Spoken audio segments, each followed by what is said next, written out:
కథాస్రవంతి.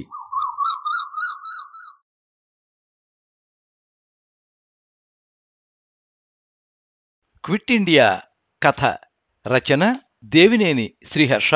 వినిపిస్తున్నవారు పప్పు భోగారావు. దేవినేని వెంకట రామకృష్ణ గారు శ్రీహర్ష కలం పేరుతో రచనలు చేస్తుంటారు. బ్యాంకు మేనేజర్గా పదవి విరమణ చేశారు. అటు ఆంగ్ల ఇటు తెలుగు సాహిత్యాన్ని బాగా చదువుతుంటారు. Personality development, human body quiz, science quiz, scientific phenomenon quiz, amazing facts ఇవన్నీ ఆంగ్లంలో త్వరలో పుస్తక రూపంలో పాఠకులను అలరించనున్నాయి.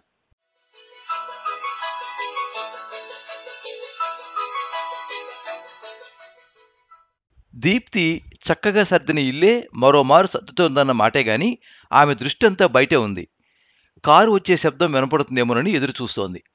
ఆమె ఆలోచనలన్నీ ఇంకొద్దిసేపట్లో రాబోయే నరేన్ చుట్టూతా పరిభ్రమిస్తున్నాయి. అతన్ని ఎప్పుడెప్పుడు చూస్తానా అని ఉంది ఆమెకు. దీప్తి!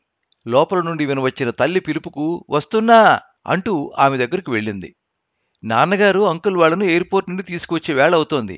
ఆ చీరేమిటి, నువ్వేమిటి, ఏం లేనట్టు? అది కట్టుకోకపోతే నాన్నగారు మొన్న కొనుక్కొచ్చిన చీర కట్టుకోకూడదు? మందలిస్తున్నట్టుగా అంది వైజయంతి. పర్వాలేదులే అమ్మా, వచ్చేవాళ్ళు మనకేమైనా తెలియని వాళ్ళ ఏ? అయినా అసలు ఈ చీరకేమైంది, బాగానే ఉందిగా. వైజయంతి కూతుర్ని అలా మందలించినా లోపల అనుకుంది, నా తల్లికే కుందనపు బొమ్మ. ఎంత ఇష్టపడకపోతే దీప్తే తమ ఇంటి కోడలిగా రావాలని అంతగా తాపత్రయపడతారు బలరాం గారు. కొంతకాలం ప్రక్క పోర్షన్లలో కలిసి ఉన్నప్పటి స్నేహం.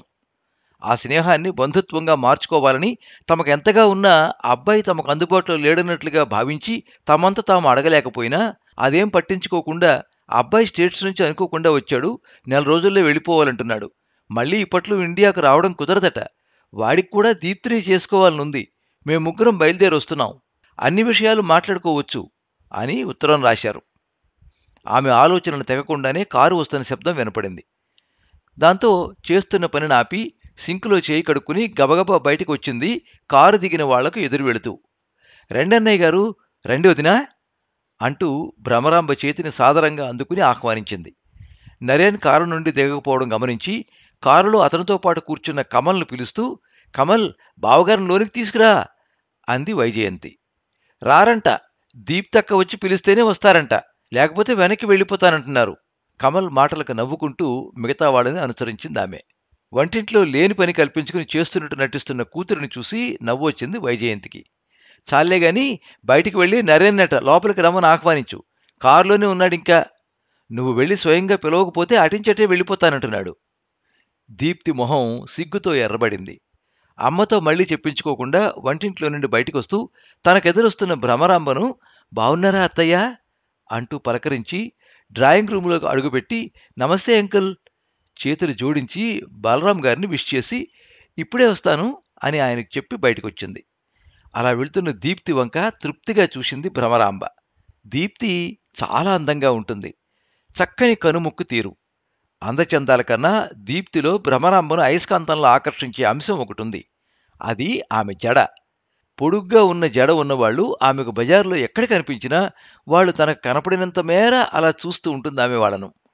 అలాంటిది ఇంతవరకు తను చూసిన జడలన్నింటికన్నా అందంగా దాదాపు మోకాళ్ల వరకు పొడుగ్గా ఉన్న జడ ఉన్న అమ్మాయి తన కోడలిగా వస్తోందన్న ఆలోచనే ఆమెకెంతో ఆనందాన్ని, అంతకు మించిన తృప్తిని కలిగిస్తోంది. అదీగాక దీప్తి కన్నా ఎక్కువ చదువుకున్న వాళ్ళు, తను ఊహించనంత కట్న కానుకలు తెచ్చేవాళ్లు తనకు దొరకవచ్చేమో గాని ఆమెలా బ్యాలెన్స్డ్గా ఆలోచించే మనిషి, మంచి చెడు మర్యాద మన్నన తెలిసిన వ్యక్తి తనకు దొరకకపోవచ్చు. అందుకే తమకు అంతగా తెలియని వ్యక్తిని కోడలిగా తెచ్చుకుని ఒకవేళ మనస్తత్వాలు కలవక ఆ వచ్చే వ్యక్తికి సర్దుకుపోయే స్వభావం లేకపోతే బాధపడే ఛాన్సును ఏమాత్రం తీసుకోదలుచుకోలేదామె. కొంగు భుజం చుట్టూ లాక్కుని చిరునవ్వుతో కారు దగ్గరికొచ్చి లోపలికి చూస్తూ అంది దీప్తి, బావున్నావా నరేన్, లోపలికి రా. ఆ మాటలకేం జవాబు చెప్పకుండా ఆమె వంకే కళ్ళ ఆర్పకుండా చూస్తున్న నరేన్కు తన చేతిని అడ్డం పెట్టి, పదబావా, నాకు ఆకలి అవుతోంది.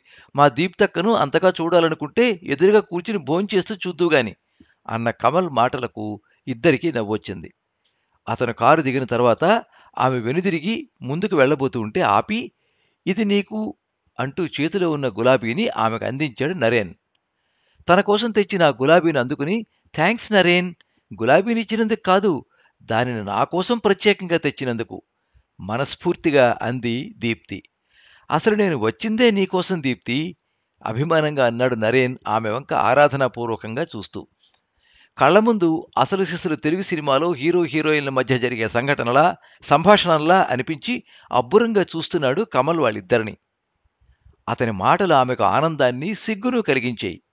వాటిని కప్పిపుచ్చుకుంటూ కమల్ చేయి పట్టుకుని పద కమల్ అంటూ ముందుకు నడిచింది. ఆ తర్వాత అందరికీ గంటలు నిమిషాల్లా, నిమిషాలు క్షణాల్లా గడిచాయి. కమల్ కోసం తాను అమెరికా నుండి తెచ్చిన రకరకాల వీడియో గేమ్స్, డ్రెస్సులు ఇచ్చాడు నరేన్. భోజనాలు అయిన తర్వాత పెద్దవాళ్లు కబుర్లలో పడ్డారు. కమల్ నరేన్ తెచ్చిన ఆట వస్తువులను తీసుకుని దగ్గరలో ఉన్న ఫ్రెండ్స్ ఇంటికి వెళ్ళాడు వాళ్లకు చూపించడానికి. డ్రాయింగ్ రూంలో ఒక పక్కన నిలబెట్టి ఉన్న క్యారం బోర్డును చూస్తూ అన్నాడు నరేన్, మనిద్దరం క్యారమ్స్ ఆడుకుందామా దీప్తి? అతని భయం అతనిది. తనను పెద్దవాళ్లతో వదిలేసో, లేకపోతే పడుకుని విశ్రాంతి తీసుకోమని చెప్పి దీప్తి వెళ్లి వాళ్ళ అమ్మ వాళ్లతో కూర్చుంటుందేమోనని. నరేన్కు ఆమెను వదిలిపెట్టాలని లేదు. సాధ్యమైనంత ఎక్కువసేపు ఆమెతో గడపాలని అతని ప్రయత్నం. దానిని తాను గమనించినట్లుగా అతని వంక చూసి చిన్నగా నవ్వుతూ అంగీకరించింది దీప్తి. ఆట ఆడుతున్నంతసేపు నాజూగ్గా కదులుతున్న ఆమె చేతివేళ్ల అందాన్ని, కాయిన్స్ను కొట్టబోయే ముందు దీక్షగా చూస్తున్న ఆమె కళ్ల అందచందాల్ని ఆస్వాదించాడతను. పూర్తి బోర్డు ఆడారు. ఓడిపోయిన తర్వాత తన ఓటమిని అంగీకరిస్తూ ఆమె ఆటను మెచ్చుకుంటూ అన్నాడతను, నువ్వు చాలా బాగా ఆడుతున్నావు దీప్తి. నువ్వు మాత్రం చిన్నప్పుడు తక్కువ ఆట ఆడేవాడివా? నీకిప్పుడు ప్రాక్టీస్ లేదుగా. అయినా ఇవాళ నేను లేచిన వేళ చాలా మంచిది. నీ చేతుల్లో తన్నులు తినలేదు. చిన్నప్పుడు నువ్వు ఒకసారి నాతో ఓడిపోయిన తర్వాత ఉక్రోషంతో నన్ను కొట్టావు, గుర్తుందా? అతను నవ్వాడు. ఓడిపోయినందుకు కాదు ఆ రోజు నిన్ను కొట్టింది.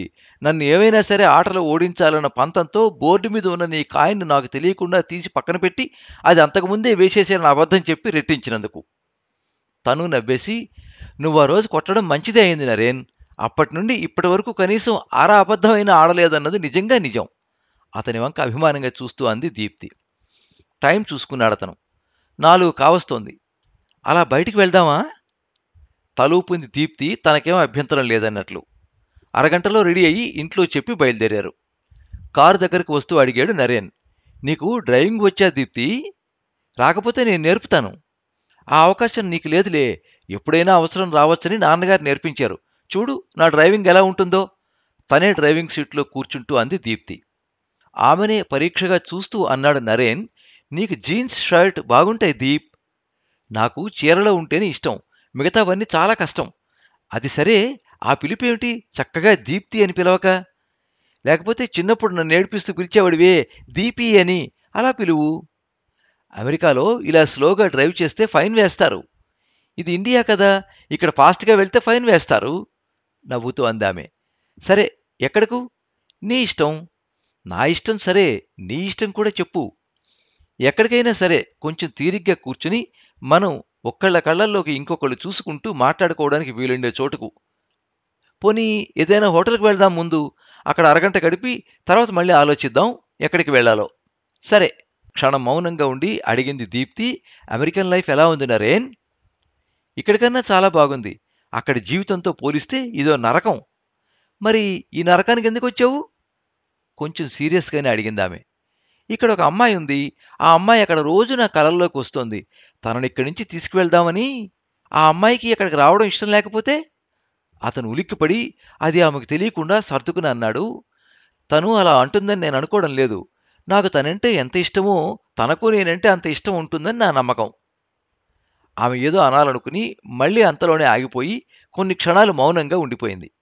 తర్వాత ఆ మౌనాన్ని తనే భగ్నం చేస్తూ అడిగింది, అంటే ఎప్పటికీ అమెరికాలోనే స్థిరపడాలనుకుంటున్నావా నరేన్?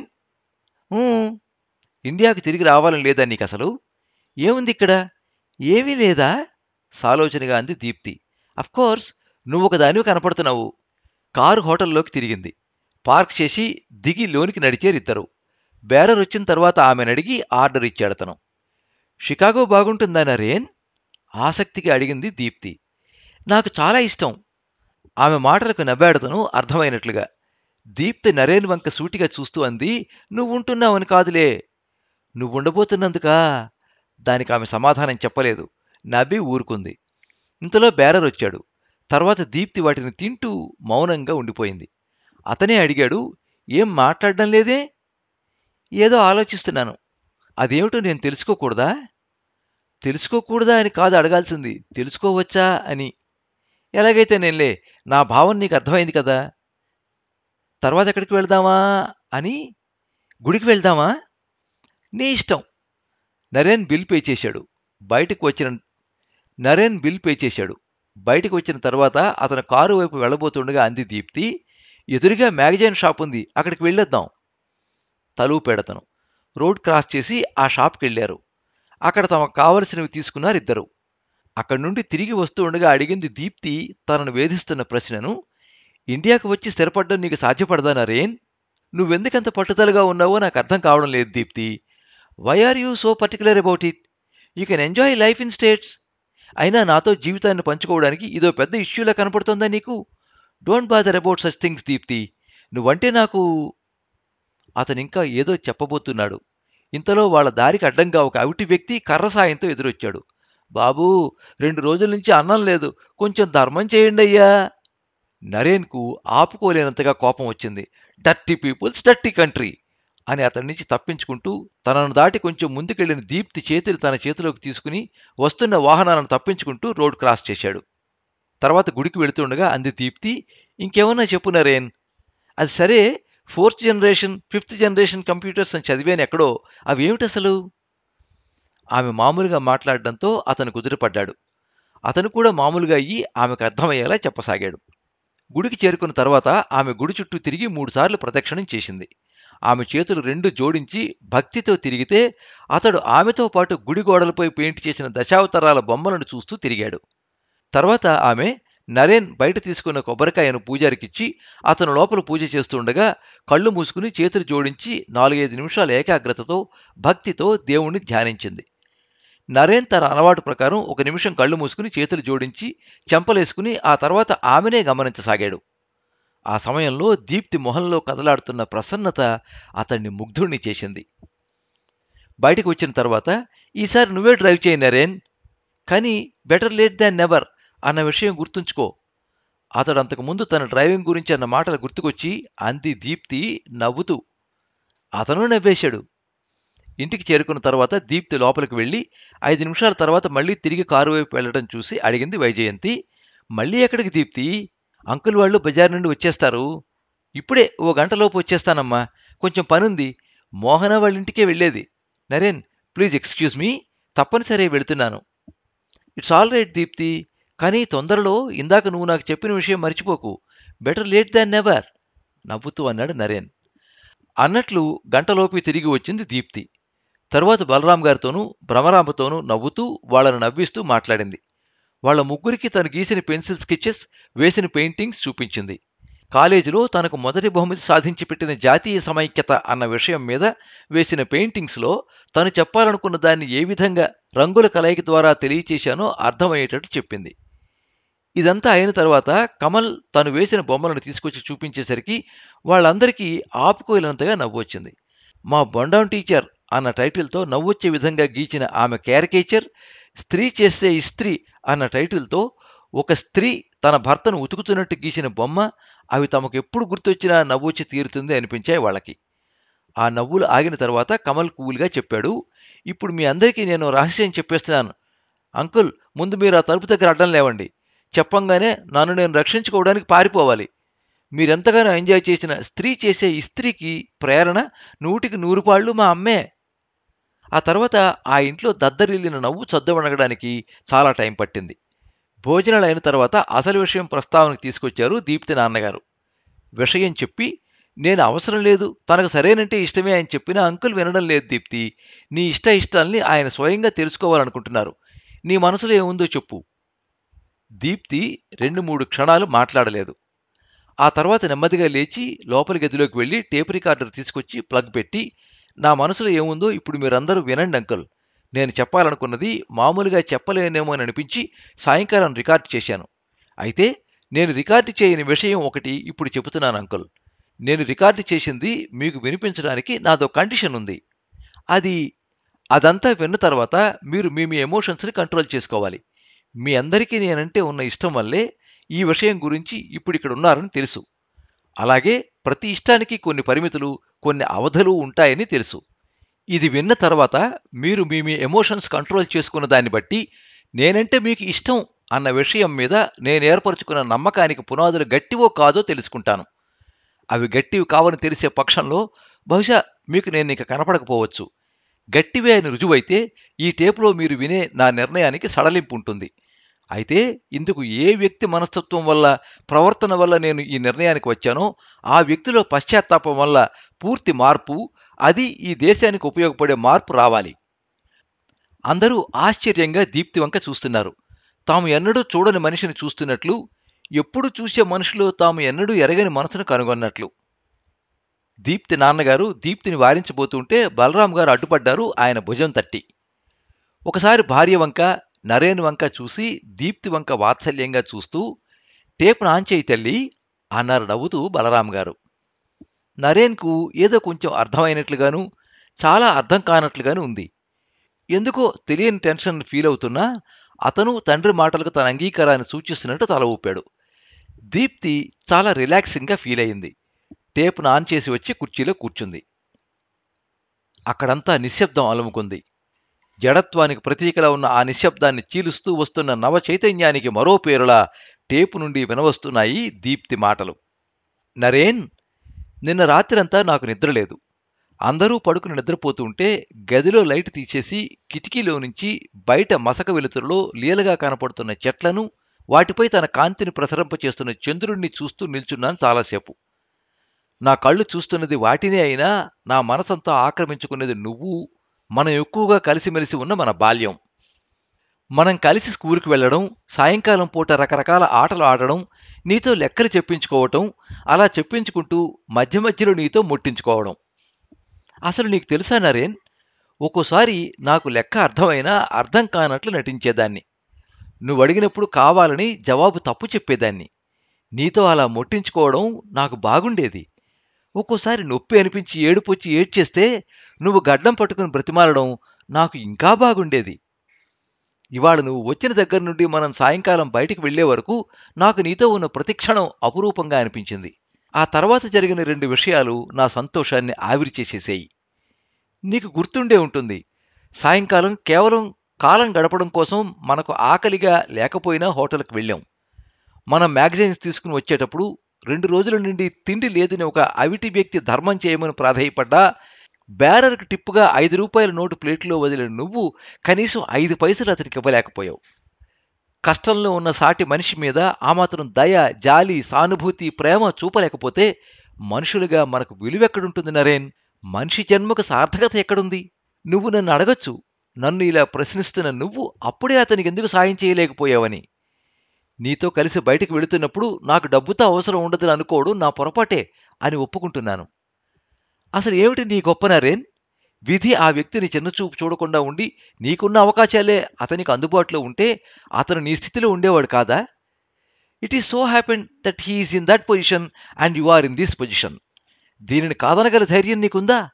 అతనికి సాయం చేయకపోగా డర్టీ పీపుల్, డర్టీ కంట్రీ అని ఈసరించుకున్నావు. నువ్వు ఈ కంట్రీలో కాదా పుట్టింది నరేన్? మాతృభూమి కన్నతల్లి లాంటిదే. అలాంటిది ఈ మాటలు నువ్వు ఎలా అనగలిగావు? నీకు సిగ్గువేయడం లేదా నరేన్? ఏ దేశమేగినా ఎందు కాలిడినా పొగడరా నీ తల్లి భూమి భారతిని అని చిన్నప్పుడు మనం మన స్కూల్లో గొంతెత్తి పాడాం. గుర్తులేదా నరేన్?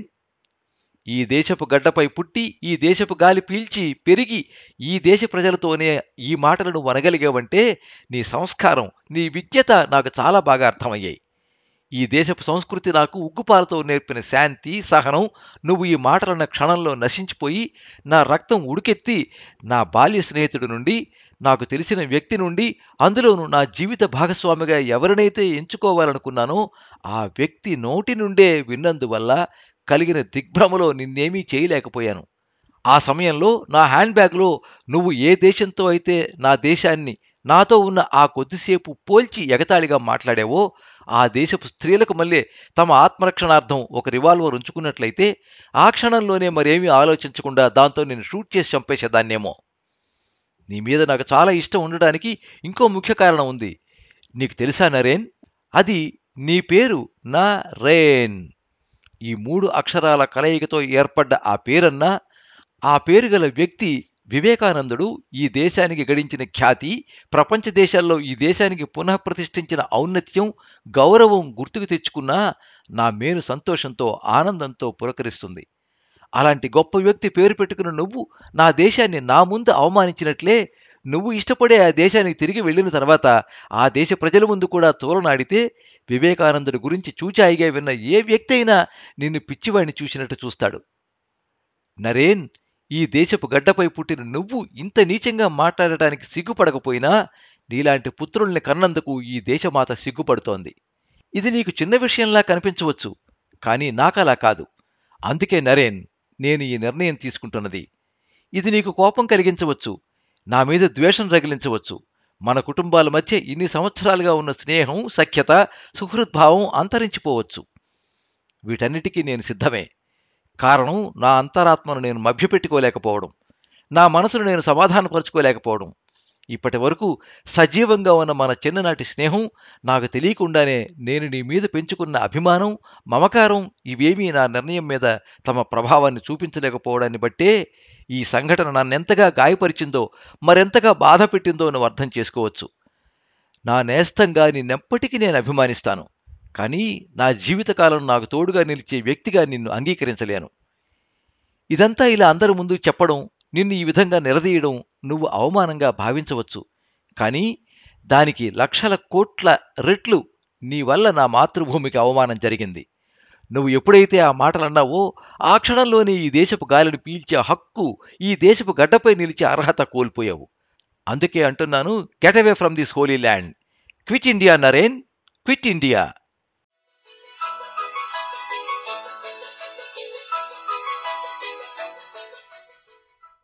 మీరింతవరకు క్విట్ ఇండియా కథ విన్నారు. రచన దేవినేని శ్రీహర్ష, వినిపించిన వారు పప్పు భోగారావు. కథానిలయం నుంచి సేకరించిన ఈ కథ 1990వ సంవత్సరం ఆగస్టు 17వ తేదీ ఆంధ్ర సచిత్ర వారపత్రికలో ప్రచురించబడింది.